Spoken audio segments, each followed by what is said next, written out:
जी नवीन पिढी आहे आत्ताची, तर त्या सगळ्यांमध्ये बेसिकली एक तर IT सेक्टरमध्ये काम करणारी लोक आहेत, व्यायामाचा त्यांचा अभाव आहे. या सगळ्या गोष्टींमुळे पण तितकासा परिणाम होतोय. नक्की नक्की, हा तर खूप मोठा प्रॉब्लेम आहे ऍक्च्युली. म्हणजे IT सेक्टर जीवनशैलीचा कितपत परिणाम होतो त्याच्यावर? जीवनशैलीचाच परिणाम होतो. मी तर सांगेल तुम्हाला 80% जे केसेस आहे ना, त्यांची फक्त जीवनशैली जरी सुधारली, त्यांचं खानपान आणि सगळ्या गोष्टी व्यवस्थित जरी केल्या ना, तरी म्हणजे प्रेग्नन्सी ही नॅचरल गोष्ट आहे. पूर्वी बसून किचन होते, आता उभे किचन आले.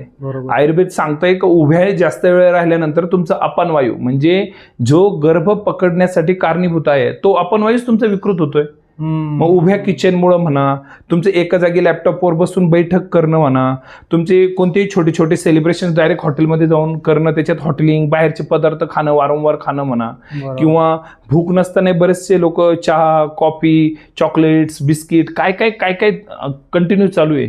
तर त्यामुळे तुमची मेटाबॉलिक डिसऑर्डर, शरीराचे आकारमान बदलत जात आहे. तुमचे रात्री मोबाईल आजकाल आले तर इंटरनेट फ्री झाले, रात्री 1:30, 2:00 वाजेपर्यंत नॉर्मल लोक झोपत नाहीत.